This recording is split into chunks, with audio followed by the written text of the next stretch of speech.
خير البرية نظرة إلي ما أنت إلا يا طه كنز العطية ما أنت إلا Ibn Athaillah As-Sakandari menjelaskan tentang kemuliaan seorang hamba yang sesungguhnya adalah jika seorang hamba itu benar-benar merasa dirinya hamba. Allahumma a'inni ala dzikrik, ya Allah bantulah aku untuk zikir kepadamu, karena sungguh seseorang tidak bisa berzikir kecuali dibantu oleh Allah. Berdoalah karena engkau memenuhi permintaan Allah, jangan berdoa untuk memenuhi permintaanmu. Panjangkan umur kami dan umur mereka semua dalam ketaatan serta sehat walafiat, dan berikan kepada kami semua husnul khatimah.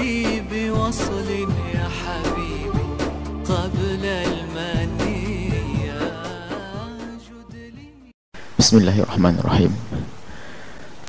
Assalamualaikum warahmatullahi wabarakatuh.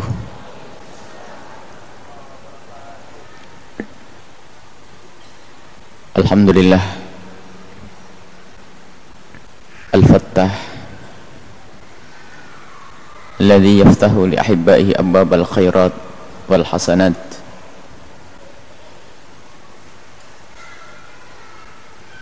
Wa salatullahi wa salamu ala habibina wa syafi'ina wa maulana sayyidina Muhammad Al-Fatih lima ughliq Al-Khatim lima sabaq Nasiril haq bil haq Al-Hadi ila siratil mustaqim wa ala alihi al-muttaharin wa ashabihi tayyibin wa tabi'ina lahum ihsanin ila yaumiddin. Allahumma ya Rabbana ftah alaina futuhal arifin waftah lana ya Rabbana abbaba al-khairat kama fatahta li ahibbaika. A'inna ya Rabbana ala dzikrik wa syukrik wa husni ibadatik, wa a'inna ya Rabbana ala tarkil muharramat, wa a'inna ya Rabbana ala fi'lit ta'at, innaka anta ala kulli syai'in qadir.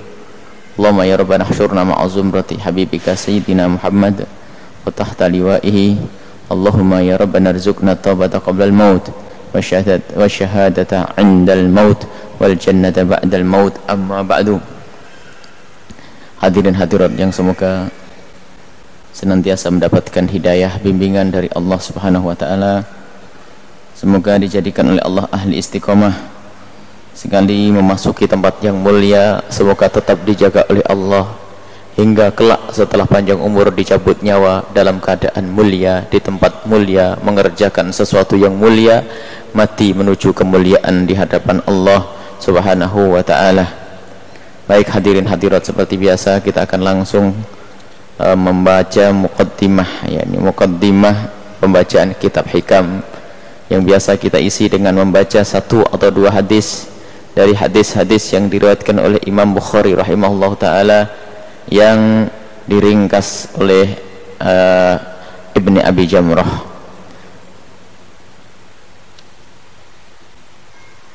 Kita sudah sampai kepada hadis yang ke-87.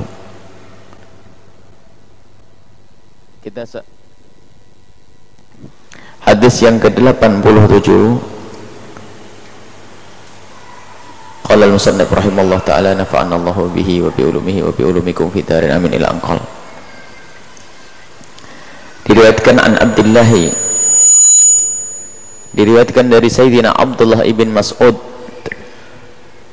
Qala, beliau berkata, kunna, kami, ma'an Nabi sallallahu alaihi wasallam, bersama Nabi Muhammad sallallahu alaihi wasallam.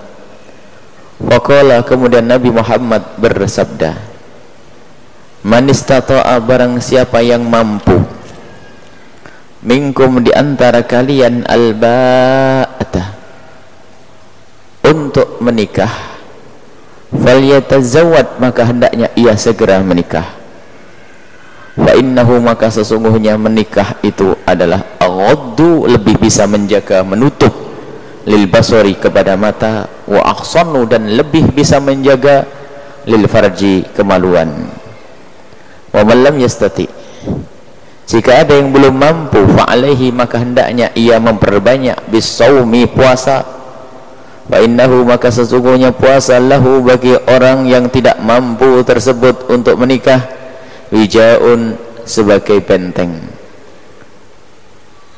Ini himbauan dari Nabi sallallahu alaihi wasallam, bahwa dalam riwayat lain juga disebutkan banyak sekali tentang bagaimana pentingnya kita itu mendahulukan yang halal, mempermudah urusan pernikahan, dan sebaik-baik pernikahan dipercepat, karena itu adalah pintu halal dibuka. Sebab jika pintu halal yang satu ini tidak segera dibuka, maka yang akan terbuka pintu haram, apalagi di zaman rusak ini. Man istata'a, barang siapa yang mampu di antara kalian itu al-ba'ata untuk menikah, falyatazawwaj, maka hendaknya segera menikah kalau mampu. Dan kadar mampu ini seperti apa yang diinginkan Rasul sallallahu alaihi wasallam? Apakah punya sepeda motor? Apakah punya pekerjaan? Apakah punya pegawai negeri atau bos atau perusahaan atau apa?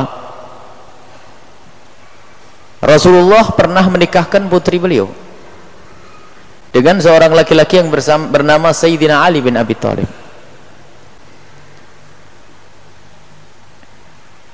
Dan itulah kalau pengen tahu kita kadar kemampuan seseorang untuk menikah. Sayyidina Imam Ali bin Abi Thalib bukan orang yang mempunyai perusahaan, bukan orang yang punya onta banyak, dan bukan orang yang punya pekerjaan yang gajinya tinggi. Sebab ternyata beliau itu hanya seorang yang bekerja menurunkan korma saja. Ternyata orang seperti beliau sudah dianggap sebagai orang yang mampu untuk menikah. Jadi kadar mampu ini loh yang harus dijelaskan. Bukan mampu itu kalau sudah buat rumah gede,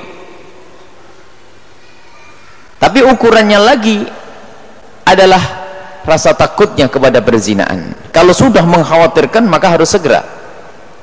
Yang jelas kata mampu ini jangan diperberat. Jadi mampu itu ukuran mertua, oh nggak ketemu. Mampu itu ukuranmu sendiri, wahai kaum laki-laki yang menikah. Kalau ngurus mertua nggak ketemu kamu, mertuamu banyak punya keinginan macam-macam, cari mertua lain yang gampang. Ada tuntutan macam-macam di sini. Kadang-kadang saya harus begini bu ya, saya harus menikah harus begini, harus begini, harus begini. Loh, nah kalau nurut begitu kamu tidak bakal mampu nanti menikah. Bismillah tawakkalna Allah untuk mencari yang halal, yakunu fuqara yaghnimullah, sudah janji dari Allah kalau kau fakir kan rezeki bakal dibuka setelah nikah. Pokoknya menikahmu karena Allah Subhanahu wa taala. Lah kalau ternyata kamu tidak mampu, urusan biayanya nggak mampu, puasa yang banyak. Puasa, karena puasa itu untuk melemaskan fisik, dan kalau fisik lemas, hawa nafsu itu lemah. Tentunya bukan saja puasa, maksudnya kita itu mendekat kepada Allah Subhanahu wa taala dengan cara-cara memerangi hawa nafsu. Sebab biasanya kalau banyak makan, semakin besar syahwatnya. Akan tapi kalau makan yang diperkecil, perkesil, itu adalah hawa nafsu akan semakin melemah, dan di saat hawa nafsu melemah, dia tidak akan menggoda kita untuk melakukan sesuatu yang haram. Inilah himbauan dari Nabi Shallallahu Alaihi Wasallam. Maka kepada kaum laki-lakinya, kaum pria, adik-adik, saudara-saudara, segeralah untuk menikah kalau memang sudah anda merasa butuh. Termasuk yang anda khawatirkan, ada hukum nikah sendiri, ada yang namanya sunnah, ada yang wajib, ada yang mubah, ada yang haram. Makanya semuanya harus tahu kadar hukumnya untuk dirinya sendiri. Haram itu bagaimana? Wajib nikah itu seperti apa? Wajib nikah adalah kalau tidak nikah dia dosa. Misalnya seorang laki-laki sudah butuh kepada seorang wanita, kemudian di dalam kehidupannya dia bisa susah untuk menghindar, sudah memulai dengan sering ngobrol, sering bertemu dengan perempuan, hayalannya macam-macam. Dan yang namanya syahwat itu semua orang bisa mengukur dirinya sendiri, nggak bisa mengukur orang lain. Kita tidak tahu si A itu syahwatnya seperti apa. Nah, ini makanya ukurannya masing-masing. Dan engkau, ini maksud jika engkau sudah merasa mampu, ada syahwat timbul khawatir terjerumus dalam dosa, ya sering menghayal, sering melihat gambar yang enggak, mencari-cari lah. Kalau sudah begitu berbahaya. Apalagi sampai, mohon maaf, naudzubillah, sampai bertemu dengan perempuan, mulai dari berpegang tangan sampai selanjutnya itu sudah sangat wajib menikah kalau orang semacam itu. Kenapa? Karena engkau sudah mulai melakukan dosa. Jika kau tidak menikah, bisa terjerumus dalam dosa yang lebih besar lagi. Mungkin tidak sampai bertemu, akan tapi bergejolak luar biasa, sampai ada hayalan-hayalan di saat sendiri, sehingga naudzubillah dia memuaskan syahwatnya dengan sendiri. Termasuk bagian dia adalah orang yang sudah mulai wajib. Nah, ini kadar mampu ini yang harus diperingan. Dan ketahuilah, siapapun yang menikah karena Allah akan dibantu oleh Allah. Tapi kalau menikah bukan karena Allah, saya pengen menikah dengan perempuan itu, dia tuh sudah mapan kerjaannya. Lalu laki-laki mau nikah dengan perempuan hanya pengen numpang makan, nggak dikasih duit sama Allah, nanti dimelaratkan oleh Allah.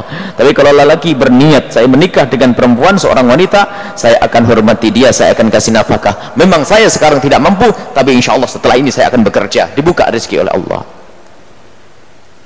Makanya kalau ada orang menikah dengan seorang perempuan karena kekayaannya, la'alla ghinaha yutghiha, bisa saja kekayaannya menjadikan congkak seorang wanita, sehingga lelaki itu tidak mendapatkan penghormatan sama sekali dan tidak mendapatkan keindahan. Sungguh rugi wahai kaum pria jika engkau menikahi perempuan hanya melihat jabatan bapaknya, kekayaan orang tuanya, atau kekayaan wanita tersebut rendah. Sebab yang kau lihat bukan kekayaannya, tapi akhlaknya, perilakunya, kebaikannya, itulah yang seharusnya jadi bahan pertimbangan yang paling utama. Begitu juga wanita. Jika engkau menikah dengan seorang laki-laki, ukuran kemampuan adalah hanya urusan duitnya saja, uangnya saja, ketahuilah Anda masuk rumahnya pertama kali sudah direndahkan, karena yang Anda lihat pertama kali adalah perabot rumah tangganya, rumahnya, mobilnya, kamarnya, dan setelah itu Anda masuk ke tempat itu hina karena Anda menjadi budaknya bahan barang-barang itu. Anda tidak akan berkhidmah kepada suami Anda secara sesungguhnya. Ini musibah.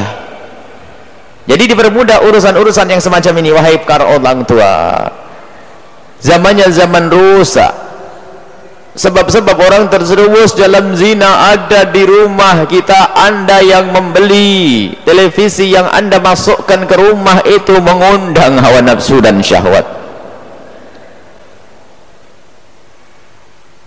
HP yang Anda berikan kepada putra-putri Anda sealat komunikasi dengan iblis dan setan.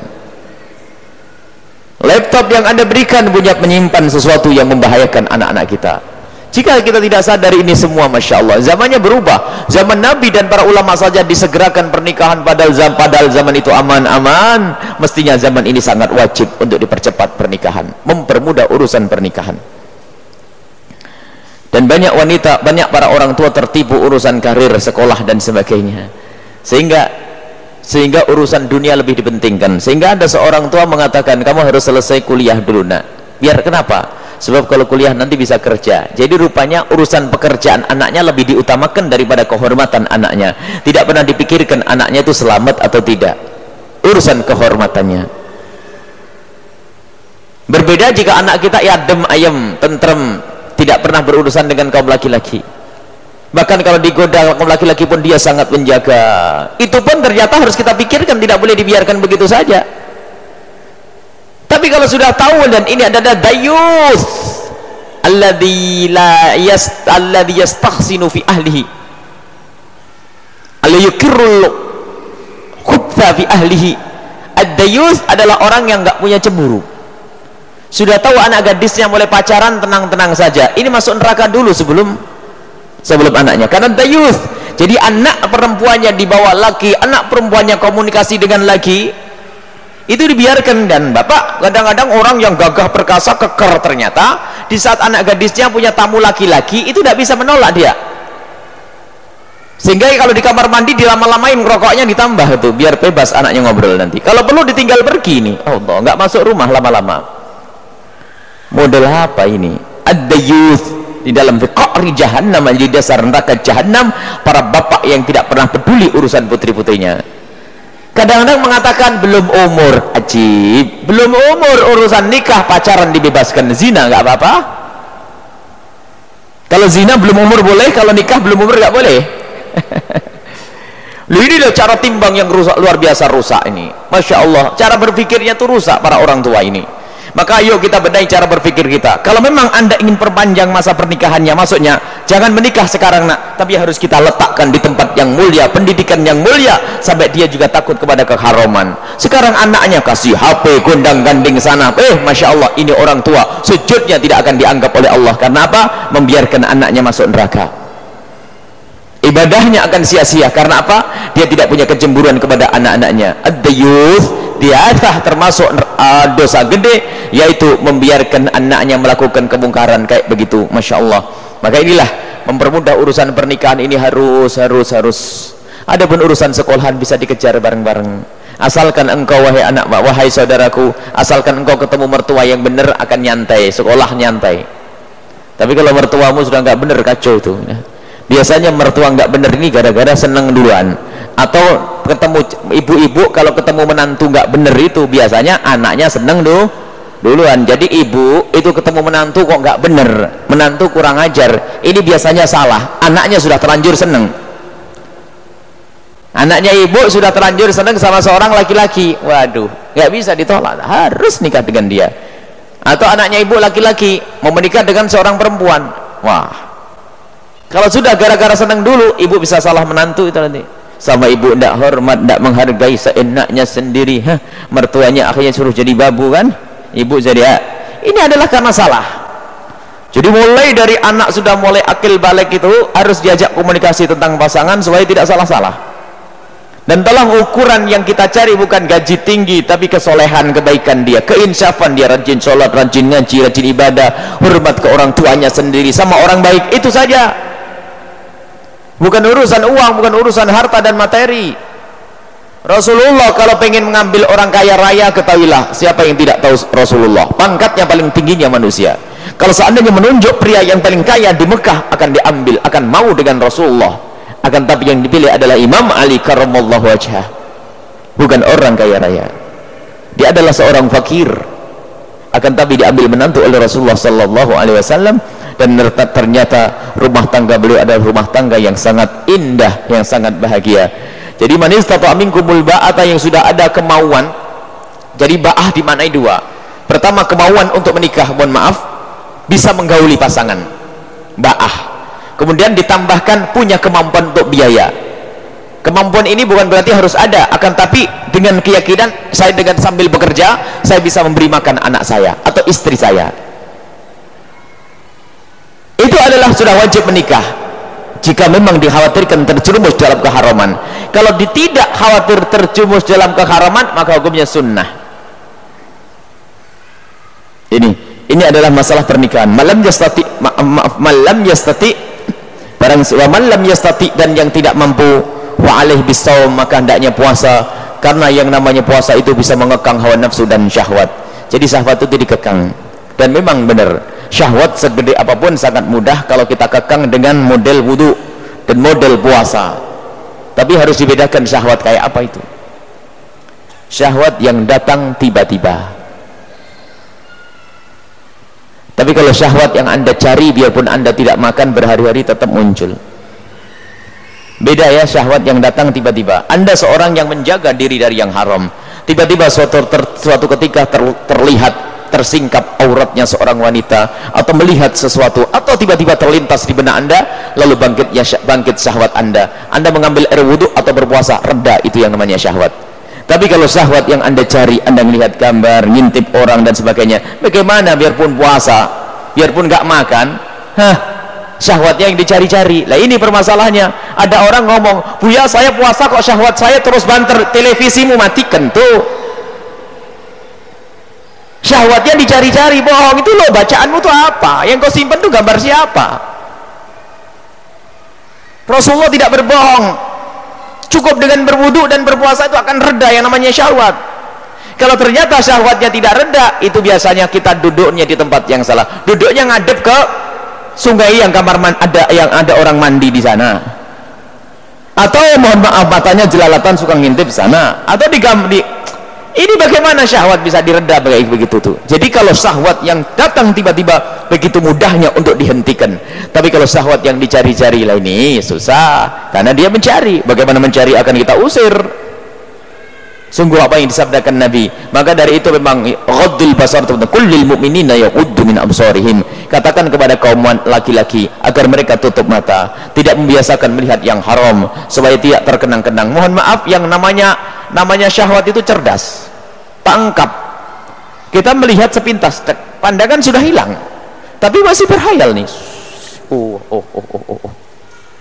Melihatnya masih sepintas, sehingga pandangannya sudah hilang, khayalannya lebih indah lagi, dipertajam oleh khayalannya, oleh setan. Wah, lihat, coba toleh lagi nih, sudah nggak ada. Semakin tidak ada, semakin berhayal, penasaran, akhirnya mencari yang serupa. Wah, nggak ada perempuan, syahwat nih terus.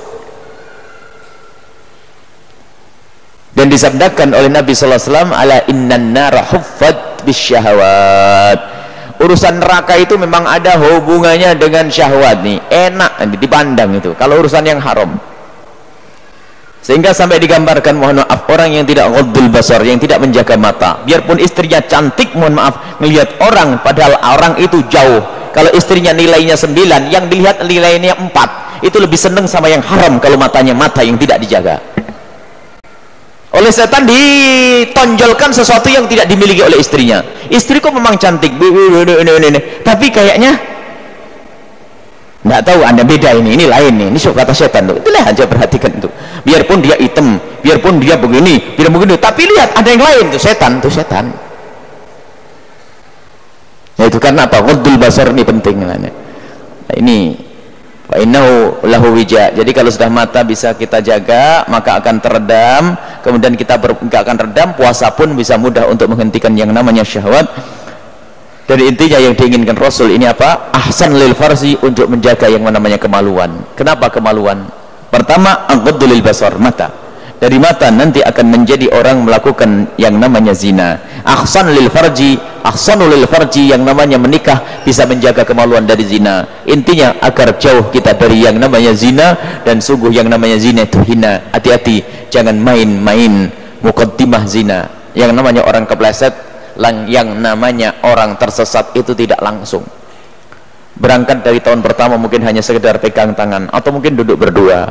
Berkembang tahun berikutnya mungkin dia berpegang tangan, berikutnya ciuman, sampai pada berikutnya adalah zina. Setan tuh pinter, setan tuh tabah, yang penting masuk neraka.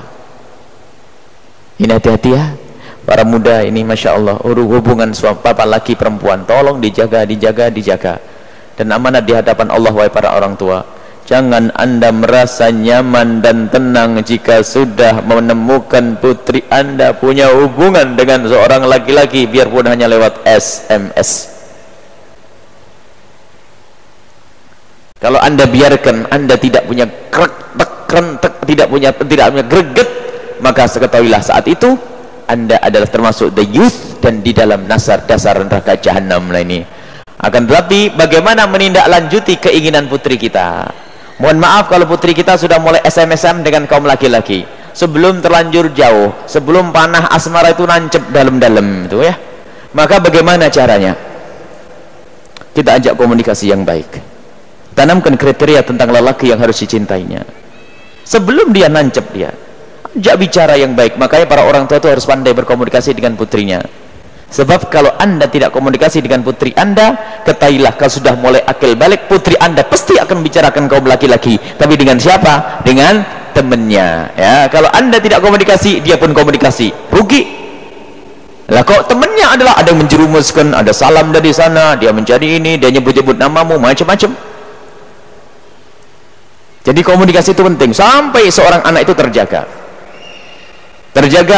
Jangan sampai anak kita terjerumus di dalam kehinaan yang namanya zina. Maka orang tua harus memikirkan ini. Man istata'a minkumul ba'a, seolah-olah yang diajak bicara engkau akan tidak. Wahai para wali, jika engkau telah melikan putra putrimu sudah pada waktunya nikah, jangan ditunda pernikahannya.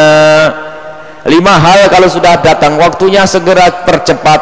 Yang pertama adalah jika mayat sudah selesai disiapkan untuk segera dikubur, seorang wanita yang akil balik sudah segera dinikahkan diantaranya. Baik, ini saja, semoga ini bisa menjadi bahan renungan bagi para orang tua untuk mempermudah urusan pernikahan. Ketahuilah, takutlah zina.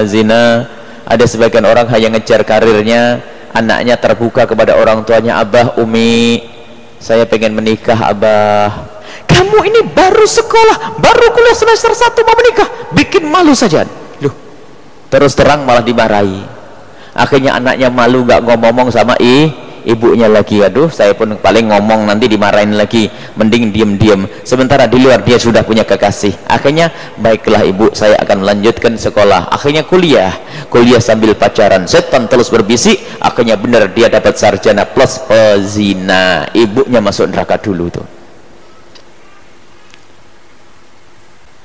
Ini yang harus kita perhatikan untuk anak-anak kita. Zaman-zaman rusak, Masya Allah. Apalagi sekarang, na'udzubillah, bukan kayak zaman dulu. Zaman dulu kita pernah dengar cerita itu apa? Yang namanya televisi itu adanya di mana? Apalagi orang punya video itu hampir bisa dihitung, satu kampung itu satu orang video. Buru-buru nonton film yang film kotor, itu hampir tidak ada. Tapi sekarang Masya Allah, sampai suatu ketika salah satu teman, dia adalah seorang ustadz, bayangkan ustadz, dia tuh bingung kebobolan anaknya di suatu hari, di siang hari bulan Ramadan, masih SD kelas 6. Itu rupanya ada anak itu kok keluar dari kamar tuh lucu, aneh wajahnya itu, anak-anak kecil, aneh wajahnya itu. Diperhatikan ada apa. Akhirnya sang ustadz ini cermat, jangan-jangan ada sesuatu ini. Setelah ditanya, ngomong apa nak? Rupanya apa? Anak kecil di siang hari bulan Ramadan baru nonton film yang begitu di salah satu HP temennya. Ayo, yang memberikan kepada anaknya HP berkamera, awas, harus segera persiapkan anak agar cepat menikah. Kalau tidak, na'udzubillah, itu bisa menjadi bahan setan untuk menjerumuskan anak-anak. Rupanya kaget, astagfirullahaladzim. Jadi kamu lihat begitu, nak? Iya, nangis. Mau dihukum bagaimana? Sudah ngaku mau dihukum, nangis orang tuanya. Ya Allah, anakku melihat begitu. Dia anaknya ustadz, dia hanya gara pergaulan di sekolah itu. Masya Allah, ini yang di lingkungan baik gitu, lingkungan baik kayak begitu ada saja yang menyusup, apalagi yang bebas itu, na'udzubillah. Jangan lengah begitu saja. Intinya di hari ini loh, detik ini itu, zaman ini, jangan lengah gitu. Sehingga banyak terjadi perzinaan dengan saudara, perzinaan dengan ini, gara-gara yang demikian itu. Masya Allah, jangan dianggap sepele. Syahwat, melihat gambar, akhirnya menzinai adik, yang menzinai kakaknya, na'udzubillah. Dosa di atas dosa itu, menzina dengan maharim, dengan mahram itu. Dan banyak ini kisah-kisah kayak begitu, gara-gara syahwat. Makanya dihimbau dalam Islam, kalau anda sudah punya anak atau usia tamyiz, usia gede, tolong dipisah ranjangnya antara laki-laki, perempuan. Jangan boleh bareng-bareng. Jadi pendidikan Islam itu kalau kita turuti, semuanya mengajak kepada kemuliaan. Itu urusan termasuk pernikahan, sudahlah, jangan ditunda-tunda. Kalau anda nunggu banyak rizkinya untuk menikah, tidak diberi rizki oleh Allah. Kenapa? Anda lupa janji Allah itu adalah setelah menikah, yakunu fuqara Allah. Saya pengen ngumpulin, nggak kumpul-kumpul. Karena barokahnya di dalam pernikahan, karena menikah karena Allah akan diberi rizki oleh Allah Subhanahu wa ta'ala. Sudahlah, cepat bismillah, tawakkalna Allah. Besok nikah masal insyaallah. Baik, ini saja insyaallah, karena zaman rusak, Allah. Sebab apa ibu? Sebab kami ini kalau buka konsultasi itu, tidak di sini, tidak di tempat lain, itu ngeri sekali. Kasus perzinaan SMP, SMA, zina. Para ibu nangis anaknya terjerumus zina, bapak nangis anaknya zina. Ada yang tiba-tiba sudah hamil, ada yang tiba-tiba anaknya ngaku. Ada, Masya Allah. Aduh, ngeri. Akankah kita biarkan anak-anak kita kayak begitu? Tolong pikirkan urusan pernikahan anak kita. Sungguh Allah maha kuasa dan maha kaya untuk memberikan jalan. Waladina jahadu fina lanahdiyanahum subulana. Kalau anda berjuang di jalan Allah dengan menikahkan putri-putri anda, putra-putri anda, maka Allah akan buka jalan untuk anda. Jangan khawatir, Allah maha kaya.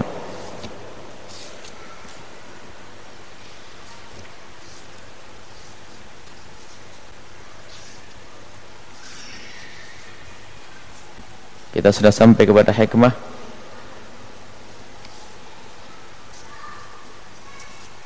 Seratus 103. Bismillahirrahmanirrahim. Kita sudah sampai kepada al-hikmah al-thalithah. Al-hikmatu tsalitsatu ba'dal mi'ati, hikmah yang ke-103. Qala al-musannif rahimahullahu ta'ala nafa'anallahu bihi wa bi ulumihi wa bi ulumikum fid dharain amin ila anqal man dhanna, barang siapa yang menduga infikaka lutfihi, terpisahnya sifat kelembutan Allah, yang makna kelembutan ini lebih luas. Di dalamnya ada kasih sayang, di dalamnya ada pengayoman, di dalamnya ada pertolongan, itu lutf. Man dhanna infikaka lutfihi, barang siapa yang menduga terlepasnya, terpisahnya sifat lutuf Allah, an qadarihi, dari apa yang Allah telah tentukan kepada hambanya, fadzalika likusuri nadharihi, yang demikian itu terjadi karena kurang cermatnya di dalam memandang, di dalam melihat Allah. Qadar Allah itu bermacam-macam untuk kita. Sesaat Allah memberikan kepada Anda kesehatan, sesaat memberikan kepada Anda kekayaan, sesaat memberikan kepada Anda jabatan, sesaat memberikan kepada Anda harta yang sifatnya memberikan kepada Anda kecantikan, sesaat memberikan kepada Anda suami atau istri atau anak dan sebagainya. Itu adalah qadar Allah. Dan juga sesaat Allah menjadikan Anda sakit. Ada yang diberikan oleh Allah rasa bahasanya anaknya diambil, ada suaminya meninggal, ada istri yang meninggal, ada. Itu adalah qadar Allah. Jadi qadar Allah, ketentuan Allah kepada hambanya itu bermacam-macam. Sesaat indah diberi nikmat, sesaat dicabut itu nikmat. Nah, dari model-modelnya qadar Allah ini, bagaimana cara pandang kita? Mungkin bagi seseorang untuk menyadari kelembutan Allah di saat diberi rezeki sangat mudah. Anda mendapatkan rezeki, diberi kesehatan oleh Allah, alangkah mudahnya Anda mengatakan, aku telah diberi kasih sayang oleh Allah, kelembutan oleh Allah, buktinya aku diberi oleh Allah rezeki yang banyak. Nah, kalau itu gampang memahaminya. Dan di saat kesehatannya diambil oleh Allah sehingga ia sakit, hartanya habis, sakit, hartanya habis, apa yang ada di dalam hatinya?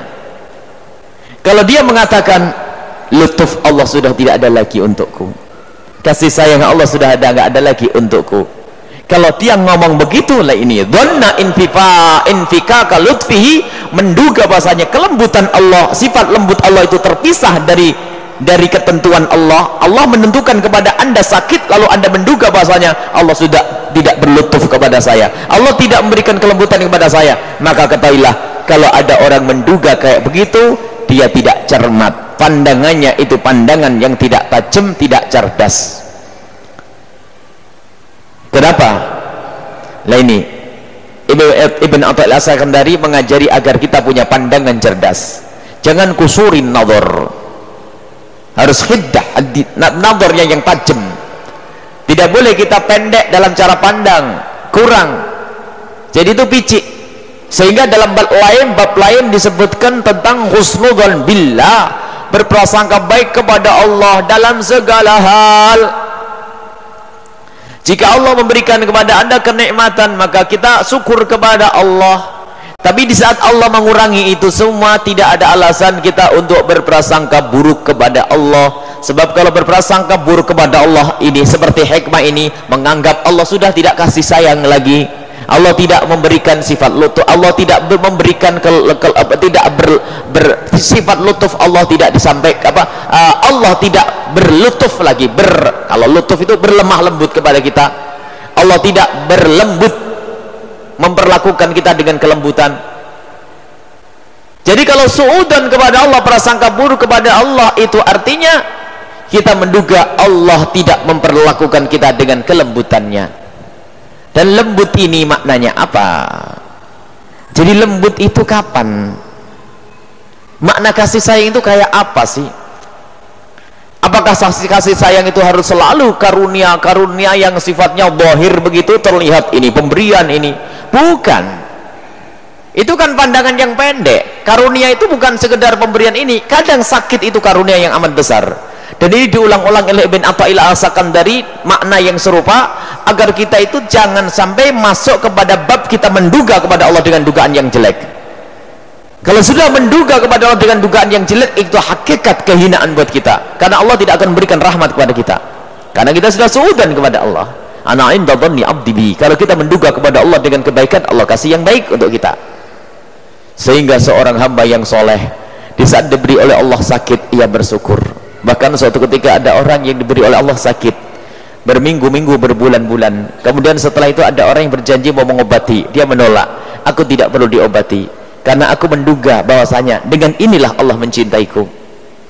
Sakit dicari, dengan rasa sakit yang ia rasakan dia senang. Wadzalika likusuri nadharihi. Jadi kalau orang belum bisa paham makna ini, maka pandangannya itu pendek, belum sempurna. Jadi semua apa yang Allah berikan kepada kita dari kebaikan, kemudian dari kekurangan, maka kita harus tetap husnudzon kepada Allah Subhanahu wa ta'ala.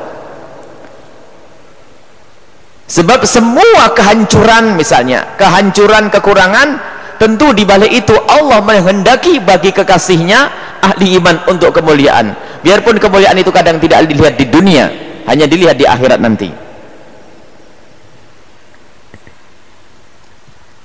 Dan alangkah banyaknya ternyata kelebihan yang diberikan oleh Allah justru untuk dihancurkan. Hati-hati di sini. Ada kelebihan oleh Allah, masya Allah, kenikmatan. Ada istidraj, karena Allah tidak sayang kepadanya. Biar aku kasih jabatan dia, aku kasih dia pangkat, aku kasih harta, tapi aku tidak kasih sayang dengannya. Biarin dengan itu, biar aku bisa seksa bebas-bebasnya nanti. Aku akan seksa dia. Dalam Al-Quran disebutkan ya, dalam satu ayat dalam surat Al-An'am ayat ke-6, alam yaro kam ahlakna min qablihim min qarnin makkannahum fil ardi ma lam numakkin lakum. Jadi kita suruh belajar, apakah mereka itu tidak melihat berapa banyak kaum sebelum mereka telah aku hancurkan, padahal mereka aku beri kekuatan. Jadi dulu ada negeri adidaya yang lebih gede dari Amerika. Fir'aun dulu lebih gede dari Amerika. Kekayaannya yang namanya Korun lebih gede dari siapa orang paling kaya saat ini di Amerika sana. Ke Amerika itu dibanding apa yang dimiliki Fir'aun, ya. Fir'aun tuh ngaku Tuhan, dianggap oleh rakyatnya. Coba George Bush suruh ngaku Tuhan, ada kan? Siapa sekarang? Siapa presidennya? Siapa presiden sekarang? Alhamdulillah tidak hafal kita ya. Obama ya. Obama itu lupa ini.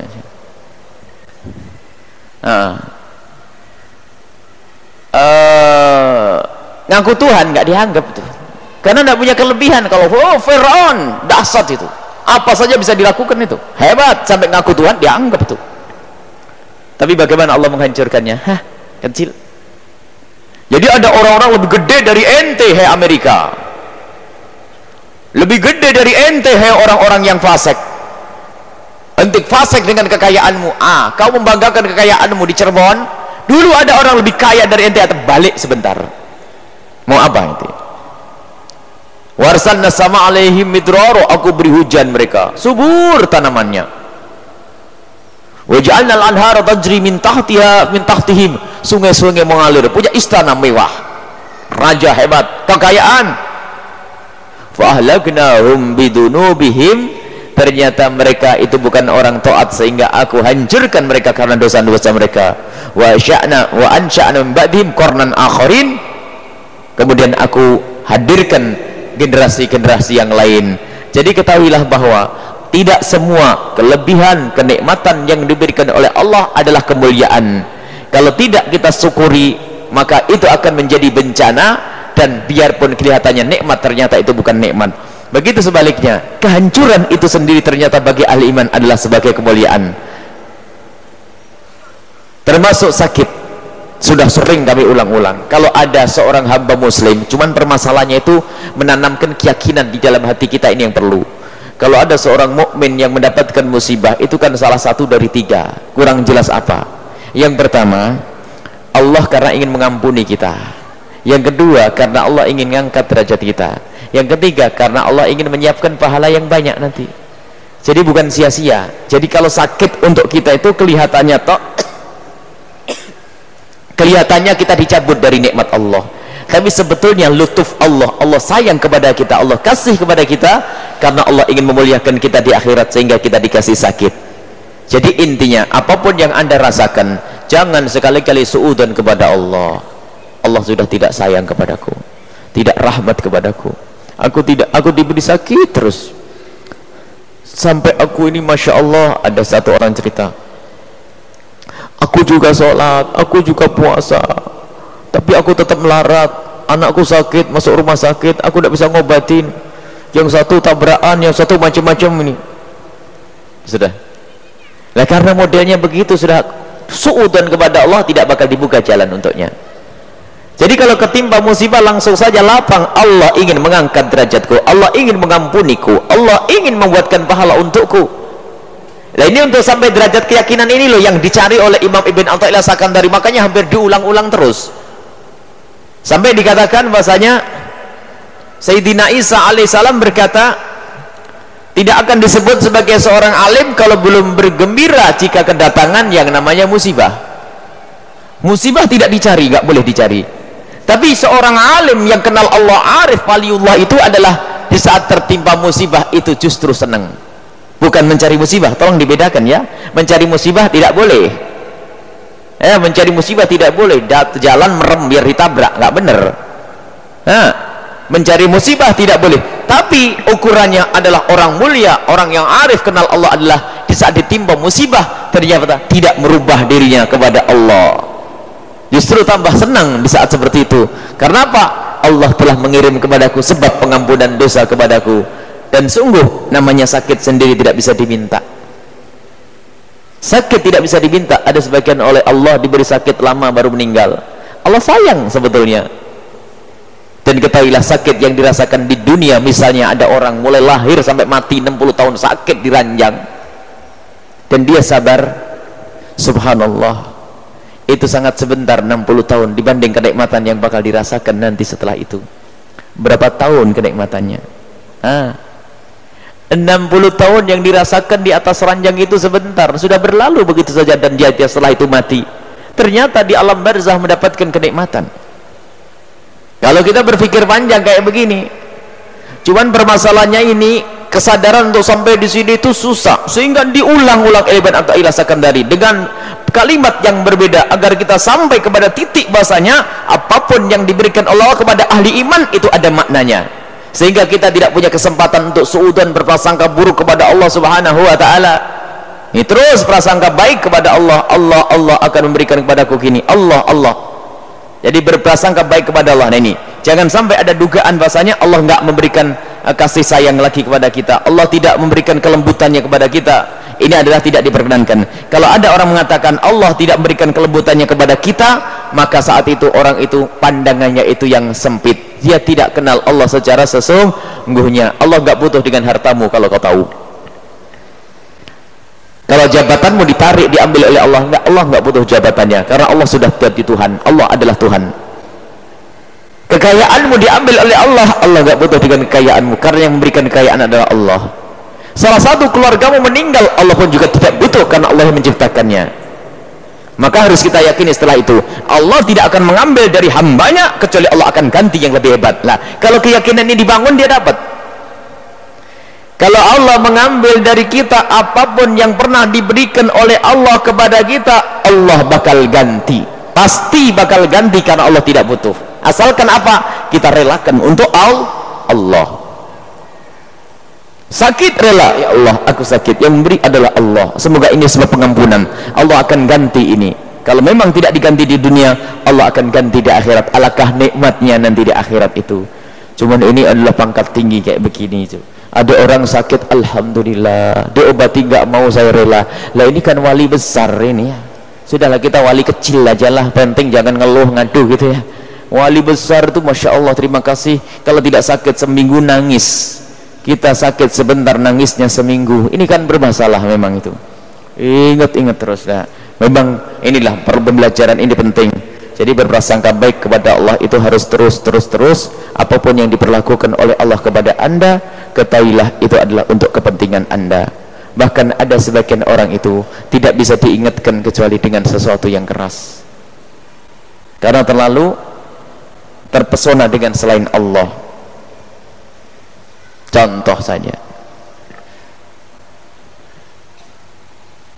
orang setengah ngelamun sama orang yang lagi asik sama sinetron, itu beda. Di saat ada kalajengking datang, kalau orang setengah ngelamun, awas, sudah sadar. Kalau ngelamun, awas, belum sadar. Lagi serius sama sinetron, itu nggak sadar. Rupanya beda. Ini tingkatannya macam-macam. Jadi kalau ngingetkan itu, kalau yang sudah tenggelam di dalam alam lain itu harus agar baru sadar ya. Kalau apa sih? Apa sih? Nggak nyadar. Sama. Karena terlalu terberdaya dengan urusan dunia ini, sehingga kalau mengingatkan harus agak keras. Kalau diingetin kalem-kalem nggak sadar-sadar nih, harus peringatan itu kadang-kadang keras. Ternyata peringatan keras jedar itu kasih sayang, itu hakikatnya. Hei, kalau jengking, astagfirullahaladzim, kan sadar dia. Kalau kalah jengking ya nggak masuk. Kenapa? Dia lagi tenggelam di alam lain. Dia sama urusan dunia pun begitu. Sebagian hamba Allah tuh nggak sadar, diingatkan hanya sekedar pusing, ya dia ada pusing, ya ini mikiran ini karena pengaruh makanan ini nggak pernah Allah baru, wah ini kalau cuman pusing toh ini hambaku ini nggak kembali kepadaku nih, sudahlah ya, ayo naik motor tidak jedar masuk rumah sakit ICU, Allah harus gitu ini. Sebab kalau pelan-pelan nggak sadar nih, ternyata jedernya itu kasih sayang Allah, biar dia ingat Allah. Suruh pilih kita ini, cepat sadar atau enggak, gitu loh ya. Jadi kalau cepat sadar, nanti peringatannya pelan-pelan dari Allah Subhanahu Wa Taala. Intinya jangan berprasangka buruk kalau Allah memberikan kepada kita sesuatu, karena biarpun jedar ternyata biar ingat Allah. Sakit biar ingat Allah. Dulu kaya raya jadi melarat, masya Allah. Kaya raya nggak pernah ngaji, nggak pernah ke masjid, giliran melarat, masya Allah, Allah, lumayan. Coba sudah melarat, nggak sadar lagi, kacau ini. Suudzon pada Allah. Kenapa kok saya begini? Padahal saya sholat juga ini. Kok saya melarat terus ini? Orang kafir saja nggak sholat, rezekinya banyak. Wah, ini kurang ajar sama Allah. Ini nyungsep di dunia dan di akhirat tuh ya. Nah ini yang perlu dibangun oleh Ibn Athaillah Sakandari. Apapun yang diberlakukan oleh Allah kepada anda, prasangka baik. Allah berikan sakit kepada anda, Allah akan mengampuni dosa anda dan Allah akan mengangkat derajat anda. Kalau ternyata ada sanak keluarga yang meninggal, ketahuilah itu musibah, dan musibah bagi ahli iman sebetulnya bukan musibah. Baik, itu saja insyaallah. Jadi dengan Allah kita harus selalu berprasangka baik, jangan sampai kita prasangka buruk sama sekali kepada Allah Subhanahu wa Ta'ala. Apapun yang Allah perlakukan kepada kita, kita harus bersangka baik, itu adalah untuk kebaikan kita. Wallahu a'lam bissawab. Assalamualaikum warahmatullahi taala wabarakatuh. Waalaikumsalam warahmatullahi wabarakatuh. Jamaah Masjid At-Taqwa yang dimuliakan Allah dan yang saya hormati, Buya Yahya yang saya nantikan barokahnya. Pada kesempatan ini saya ingin menanyakan di luar tema dari pembahasan malam hari ini, yaitu mengenai bab ya Islam pembagian harta waris kan sudah jelas, yaitu laki-laki satu dan perempuan itu setengah ya Buya. Nah, yang saya tanyakan apa azabnya bagi mereka atau orang tersebut yang tidak melaksanakan hukum waris itu dengan secara islami. Itu yang pertama. Dan yang kedua, bisakah pembagian waris itu untuk mencegah daripada perang saudara ataupun bermusuhan antara saudara tersebut, harta waris itu dibagi secara adil Itu saja Buya yang saya hormati. Assalamualaikum warahmatullahi taala wabarakatuh. Waalaikumsalam. Assalamualaikum warahmatullahi wabarakatuh. Assalamualaikum warahmatullahi wabarakatuh.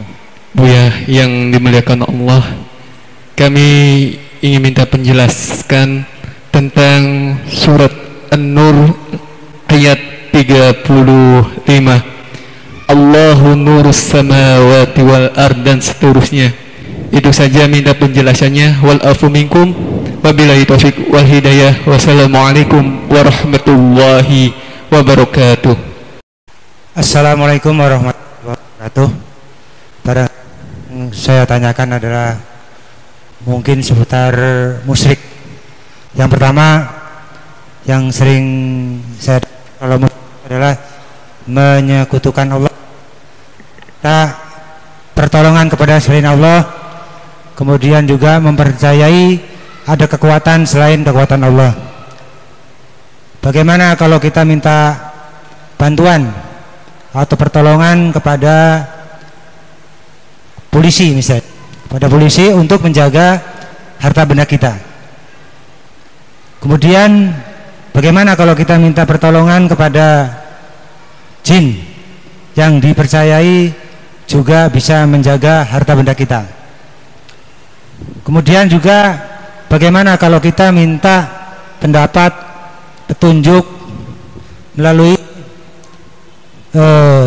bisikan gaib? Apakah itu termasuk? Terima kasih. Wassalamualaikum warahmatullahi wabarakatuh.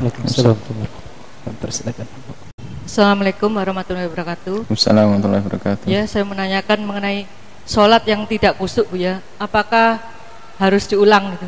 Jadi untuk bisa lebih baik lagi sholatnya bisa diulang apabila sholatnya tidak khusyuk. Terima kasih. Wassalamualaikum warahmatullahi wabarakatuh. Assalamualaikum warahmatullahi wabarakatuh. Ibu. Bismillahirrahmanirrahim. Yang pertama adalah tentang pembagian waris. Kayaknya kesimpulannya pertanyaannya, jika seandainya membagi waris tidak seperti yang dicantumkan oleh syariat, itu bagaimana hukumnya? Haram mutlak. Cuman pertanyaannya adalah dibagi dengan lebih adil. Oh, enggak, salah, pertanyaannya salah. Tidak ada yang adil kecuali syariat Nabi Muhammad SAW.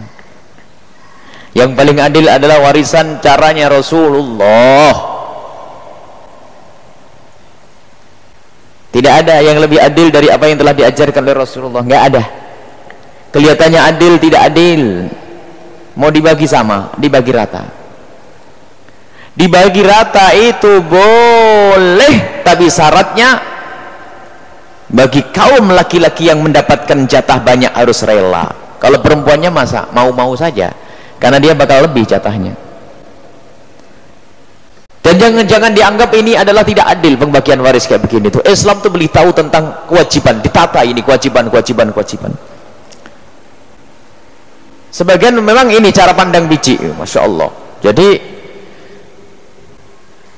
seolah-olah merendahkan wanita. Kenapa kok laki-laki dapat 2 bagian, perempuan dapat 1? Subhanallah.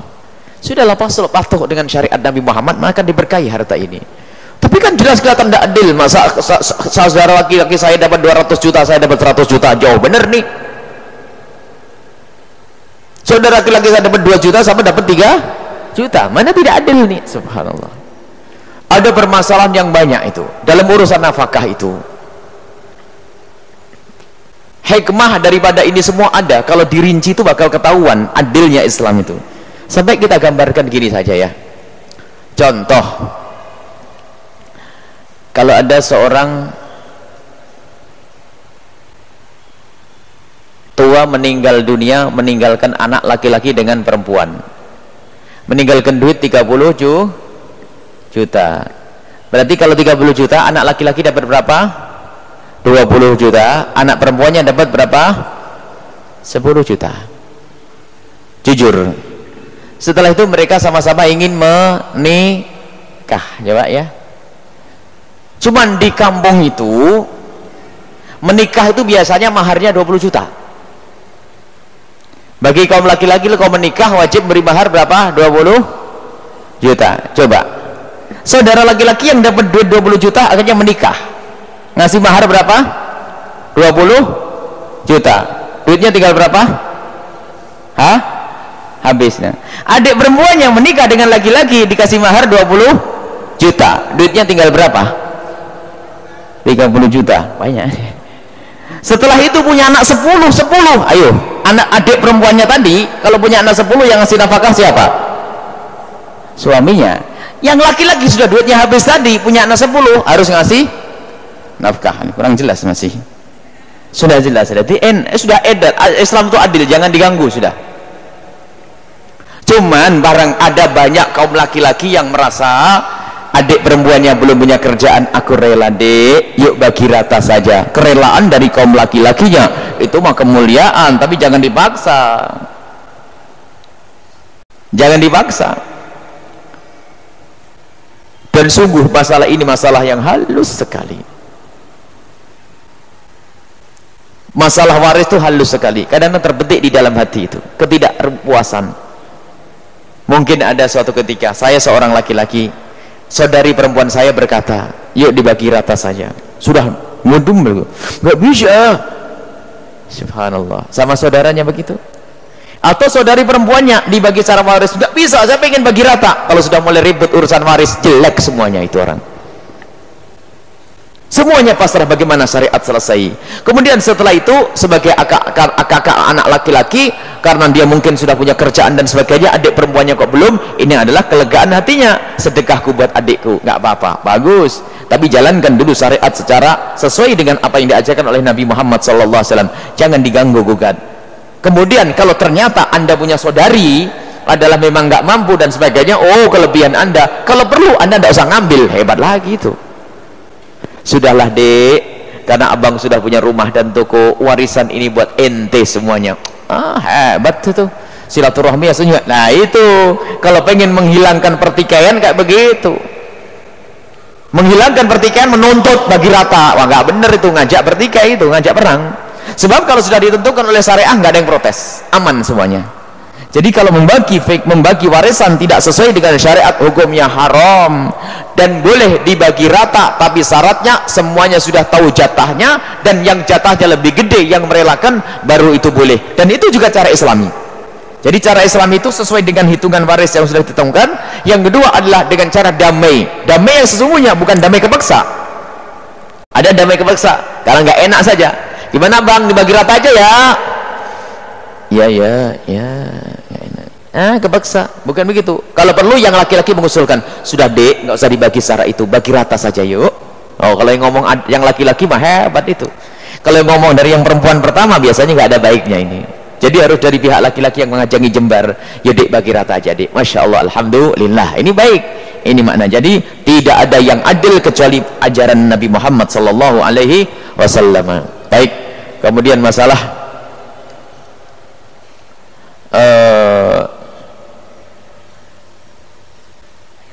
ayat Allahu nurus samawati. Allahu nurus samawati, bukan Allah cahayanya langit dan bumi.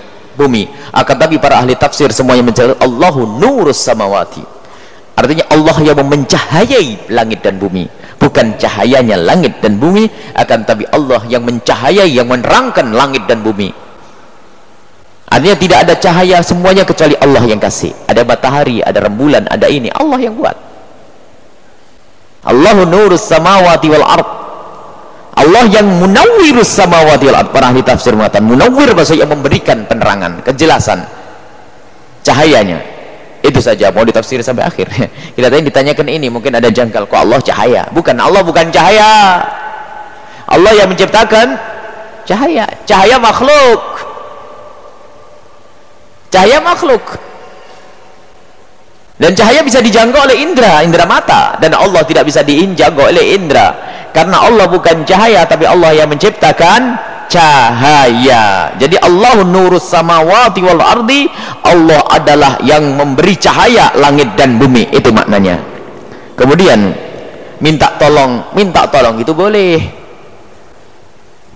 cuman kepada hamba Allah, dan hamba yang diduga bisa membantu. Kalau minta tolong kepada hamba yang tidak bisa membantu, orang gila. Contoh, Ada kata, hei kata, tolong tak jaga rumahku kata. Gila atau tidak? Gila. Kalau Anda minta tolong kepada polisi untuk jaga rumah, polisi bisa bantu tidak? Bisa, masuk akal, sehat. Ya, kelihatan orangnya. Polisi ini, Pak polisi, dan memang polisi dididik untuk keamanan. Ini gambaran dulu ya. Jadi kalau minta bantu, siapa yang kita mintai bantu? Adalah hamba Allah. Boleh kita minta bantu kepada hamba ya Allah yang diduga dia bisa membantu karena Allah berikan kekhususan kepadanya. Polisi, tentara, keamanan, pesilat, Allah beri kekuatan pada dia, Allah yang kasih, maka kita boleh minta tolong kepada dia. Saya minta tolong kepada si dokter karena Allah memberikan ilmu kepada dia.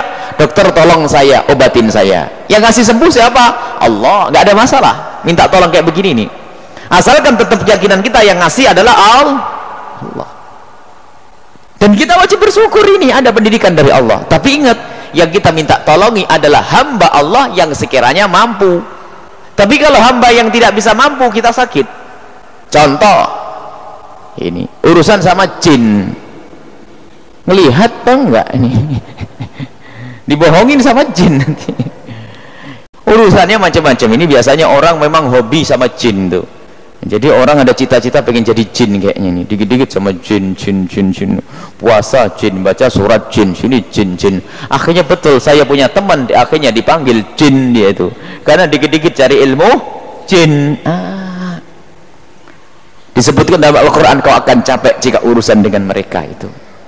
Bukan alammu dan dia bukan alammu bukan alamnya, alamnya bukan alammu, beda. Urusan dengan sesama manusia, selesai. Biasanya yang sudah urusan sama jin ini, jin ada, harus kita yakini, karena Nabi Muhammad yang pernah menyebutkan dalam hadis, Al-Quran pun juga menyebutkan. Cuman tidak boleh semua urusan kita hubungkan dengan jin, karena alamnya beda.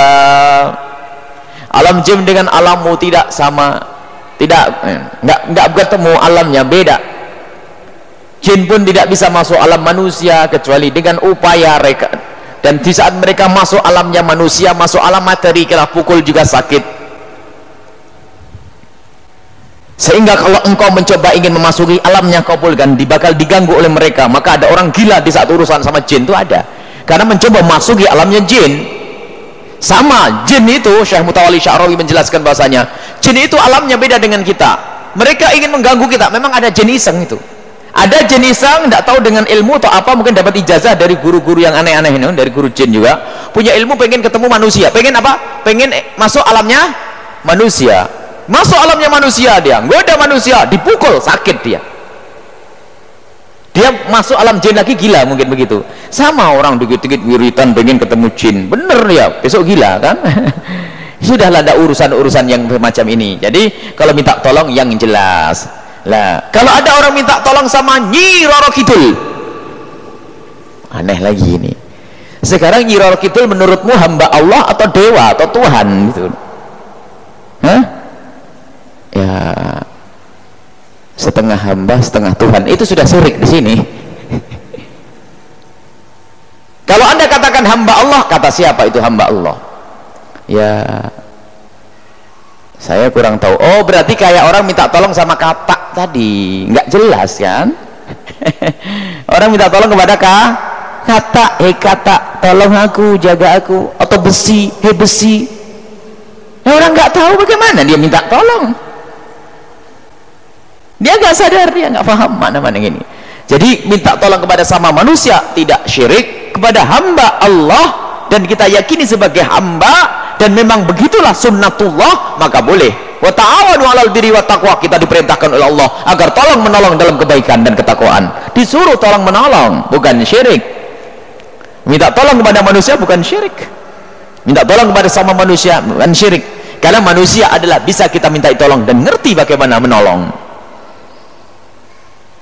Minta tolong itu kepada yang berakal, hamba yang berakal.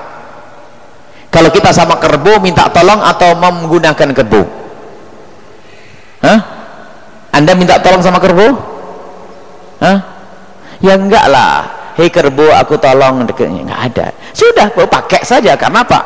Mereka adalah ditundukkan oleh Allah untuk kita. kita perlakukan untuk kita, untuk khidmah pada kita. Gak usah pakai minta tolong, hei kerbo aku minta tolong. Berarti urusan tolong menolong itu sesama manusia nih.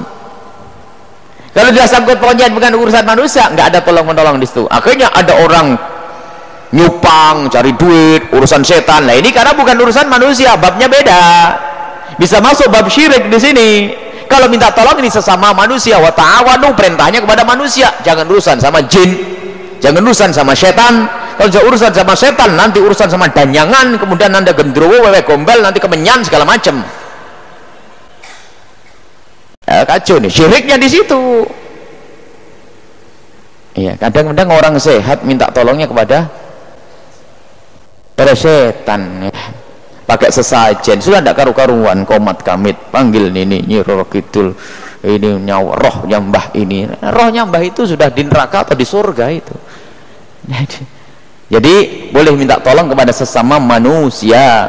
Kalau ada orang minta tolong kepada jin, Imam Romli mengatakan mungkin, Ibnu Hajar mengatakan dusta. Tidak perlu orang gitu. Kalau ada minta usah urusan-urusan kayak seperti itu akan tertipu. Sebab kalau anda bisa memperbudak jin atau menjadikan jin itu hambamu, ketahuilah dia juga punya hawa nafsu, dia bisa membalas lebih kecil lagi nanti suatu ketika. Jadi nggak ada baiknya urusan sama jin. Jadi nggak ada pentingnya, nggak ada perlunya urusan dengan jin. Lah kemudian minta tolong kepada yang gaib. Siapa yang gaib itu? Kalau Abdul Ghaib, nah, hambanya Sohab dan yang gaib boleh minta tolong sama Abdul. Kalau yang gaib apa yang gaib? Harus dijelaskan di sini. Biasanya urusan bab pedukunan ini. Nah ini bab syirik di sini. Gaib itu nggak ketahuan, setan, bis ini. Itu yang syirik di situ nanti. Minta tolong kepada yang gaib, ya kayak minta tolong kepada sesuatu yang nggak jelas itu tadi. Dan tidak banyak orang yang aneh. Biasanya orang bingung. Biasanya ini santri pengen cepet dapat karomah. Males tapi pengen cepat jadi wali. Oh, pengen kaya nggak mau kerja. Ini pokoknya pengen instan-instan itu. Biasanya urusannya sama hal-hal yang sebab dihayalkan nanti. Itu kan gara-gara nonton film Aladdin itu. Jadi bisa wah punya jin enak, nanti saya bikin istana. Bukan ini nanti pengen punya mobil langsung jadi mobil. Ilmunya hayal, dunia hayal ini. Aladdin ini kan Bu Aladdin zaman dulu Bu. Ada Aladdin. Aladdin itu sebuah cerita di Baghdad sana. Alauddin bin Mustafa itu cerita. Alauddin bin Mustafa tau-taunya difilmkan jadi Aladdin. Alauddin lah. Cuma Aladdin itu adalah cerita hayalan. Dari 1001 malam itu ada juga cerita tentang jin-jin semua. Itu hayalan, itu semua cerita hayalan. Cuman orang Indonesia itu gampang percaya. Dipikir ada beneran. Sehingga ada orang kemana-mana cari guci yang bisa keluar jin. Ini enggak ada, enggak usah macam-macam ya. Itu adalah cerita hayalan ditulis seorang sastrawan jago hayal dan hebat, dan hayalannya bisa menghebohkan dunia dengan alful lailah wa lailah 1001 malamnya itu. Hayalan 100% nih, hebat itu. Nah ini, masa orang Indonesia seneng sama hayalan nih? Enggak ada itu. Yang nyata saja, minta tolong pada tetangga, "Ibu, tolong saya mau pergi, tolong dijaga rumah saya." Dengan doa-doa kepada Allah Subhanahu wa ta'ala. Dia usah urusan dengan yang gaib, yang gaib. Yang gaib maksudnya zat Allah Subhanahu wa ta'ala, bolehlah. Memang harus begitu. Minta tolong kepada Allah. Adapun gaib yang maknanya roh-roh gaib tidak boleh, dan itu bisa masuk bab syirik ya. Karena itu bukan pekerjaannya orang soleh. Biasanya urusan pedukunan itu. Kemudian sholat tidak khusyuk, apakah diulang? Tidak usah diulang. Lakukan sholat yang lainnya lagi, dirubah caranya, gitu saja. Sebab menurut jumhur ulama, khusyuk bukan syarat sahnya sholat. Hanya Imam Ghazali saja sempat terlintas untuk mengatakan bahwasanya khusyuk adalah syarat sahnya sholat. Ternyata dikritiki sama yang lainnya, kalau setiap sholat harus khusyuk, nggak ada yang sah sholatnya. Sebab hampir semua orang susah sholat khusyuk, kecuali sebagian khusyuk, sebagian tidak. Khusyuk rakaat pertama, kedua bisa berkurang, dan khusyukan itu adalah Allah yang kasih. Yang penting kita berusaha khusyuk saja. Kalau semuanya suruh sholat khusyuk kayak sholatnya Imam Ghazali, nggak ketemu nanti. Jadi kalau Anda sholat yang pertama kok tidak khusyuk, tidak usah diulang. Nanti kalau tidak khusyuk diulang lagi, bingung akhirnya. Sholat bolak-balik, akhirnya mending tidak sholat. Nanti gitu. Jadi kalau Anda sholat yang pertama kurang khusyuk, nanti harus jadikan evaluasi. Sholat lagi besok, sholat subuh saya harus lebih khusyuk. Duhurnya lebih khusyuk. Peningkatannya adalah dengan melakukan sholat yang lainnya, bukan sholat itu yang diulang. Karena memang khusyuk bukan syarat sahnya sholat. Pertanyaan dari Bogor. Pendengar dari Bogor, kami ingin menikah. Orang tua saya punya orang yang dianggap seperti bapak, yang dipercayai, orang pinter.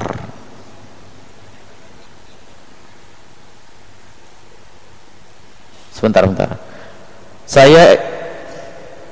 Saya kan insya Allah akan menikah, dan orang tua saya punya orang yang dianggap seperti bapak, yang dipercaya orang pinter.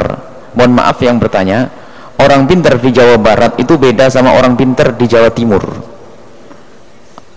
Karena kami pernah tertipu di sini, orang pinter tuh saya bilang, saya mau bertanya orang pinter, ya bagus, harus tanya orang pinter. Rupanya orang pinter di sini dukun.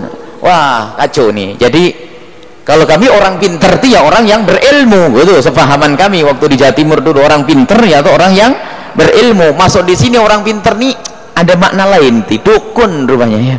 Oh, enggak. Jadi kalau orang pinter maksudnya bukan orang alim, nggak pinter itu. Dulu ketika adik saya menikah pakai kopi pahit dan kopi manis, dan tidak boleh dibuang. Setelah itu ada yang dibuang, katanya penangkal hujan. Namun karena sudah dibuang, hujan turun. Bukankah ini termasuk musyrik? Oh, enggak. Kalau sampai musyrik enggak ada, karena masalah musyrik itu kepercayaan apa. Cuman caranya itu siapa yang ngajarin itu saja. Jadi urusan nikah enggak usah begitu ya. Istikharah. Kalau Allah memberikan jalan, kalau memang baik akan dimudahkan. Tidak usah pakai yang macam-macam ya. Ini kopi putih, kopi ini. Kemudian setelah itu apa? Saya takut hal ini terjadi kembali, dan apa ada amalan ketika akan menjelang pernikahan? Maksudnya apa? Kami kurang begitu paham. Bertanya barangkali pakai tanya-tanya kepada orang pintar. Enggak usah, orang pintar tidak akan nyuruh buat kopi lalu dibuang. Kopi itu diminum ya, kopi diminum, kemudian ya kamu istikharah ya. Kalau ada orang menganjurkan rizki dibuang, itu pasti nggak bener ya. Masa rizki buang? Tolong ada telur 10 buang pinggir jalan. 10 tuh berapa ribu tuh, lumayan buat yatim piatu. Nasi pincuk ya, pincuk taruh pojok rumahmu, nasi dimakan itu, bukan ditaruh di sana. Ini bunga taruh pojok sana, bunga buat wangian di ruangan yang harum. Kalau suruh buang rizki jangan percaya. Kalau buang rizki hukumnya haram, tidak diperkenankan. Kalau sedekah boleh. Kalau pengen menikah, nasihati, kamu pengen cepat nikah, iya, itu ada yatim piatu sana, bantu tuh 50.000. Punya duit tidak? Punya. Nah ini benar insya Allah, karena dengan sedekah akan dipermudah orang untuk mendapatkan apa yang diinginkan.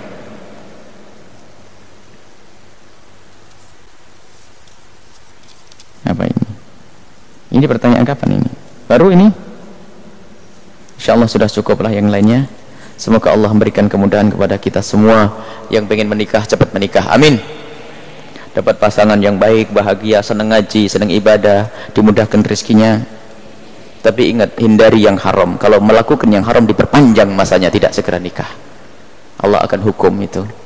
Jadi jauhi, takutlah kepada Allah. Yang sudah pengen menikah, semakin rindu kepada Allah, jauhi kemaksiatan, jauhi keharaman, Allah akan dekatkan kepada kemuliaan. Kemudian para bapak, para orang tua yang punya kewajiban menikahkan anaknya, semoga diberi kemudahan, diberi kelapangan hati ya. Ini yang harus ditekankan, hal-hal kayak begini. Al-Fatihah.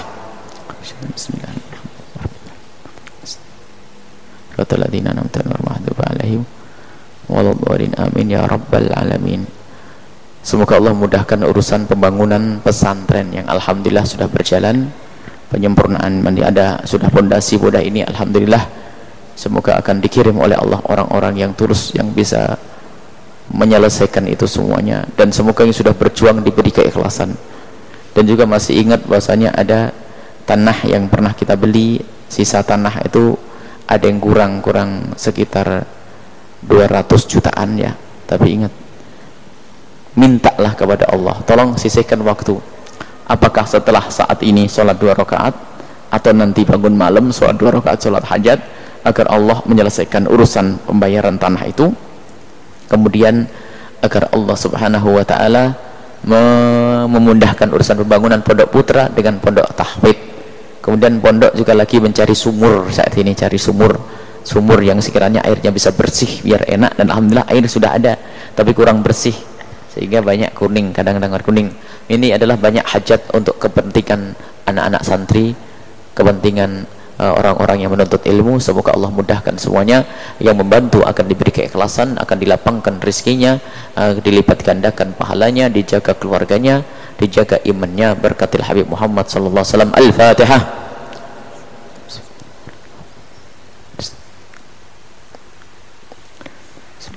Bismillahirrahmanirrahim. Alhamdulillahirabbil alamin. Allahumma shalli ala sayyidina Muhammad wa ala sayyidina Muhammad. Allahumma arhamna wa la tu'adzibna, wansurna wa la tahdhurna, wa afina wa la tumridna, wa akrimna wa la tuhinna, wa athirna wa la tuthir alaina, innaka ala kulli syai'in qadir.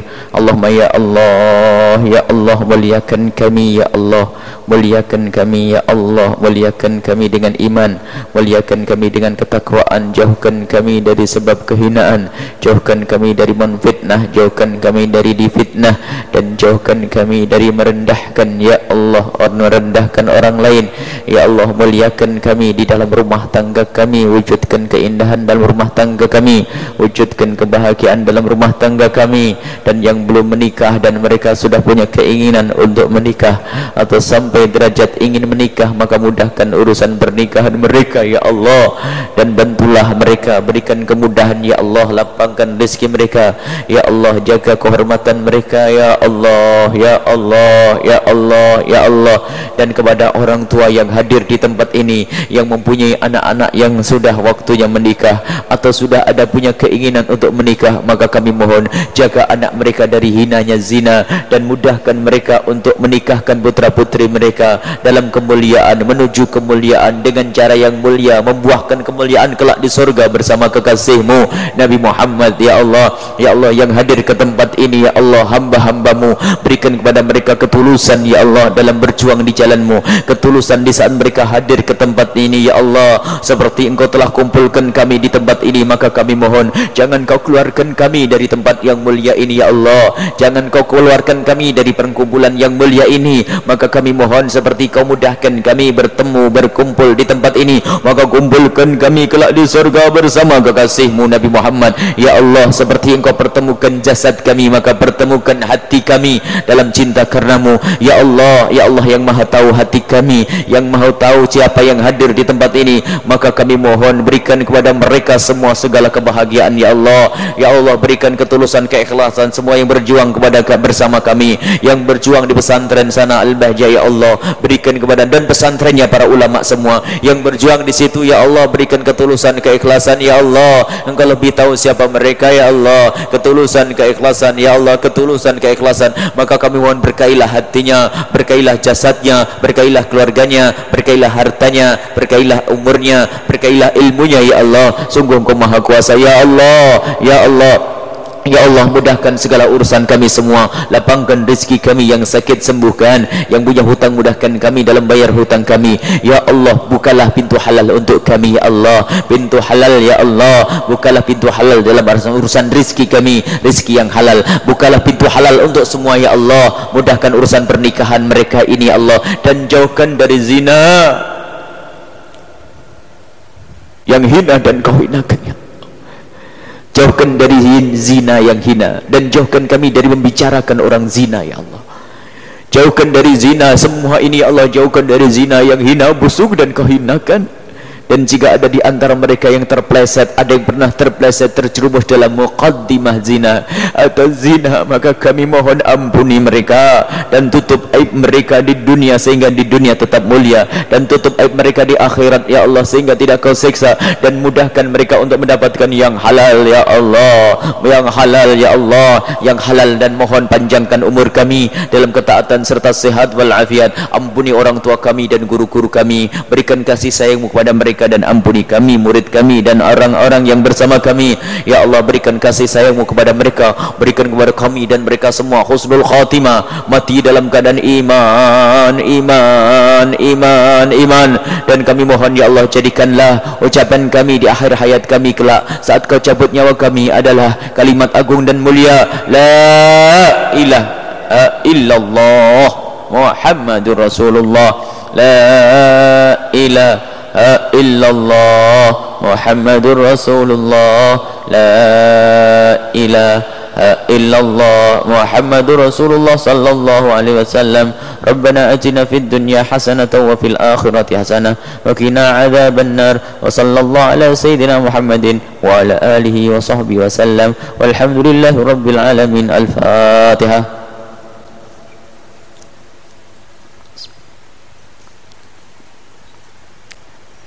Terima kasih. Mohon maaf dan mohon doa selalu. Wabillahi taufiq hidayah. Assalamualaikum warahmatullahi wabarakatuh.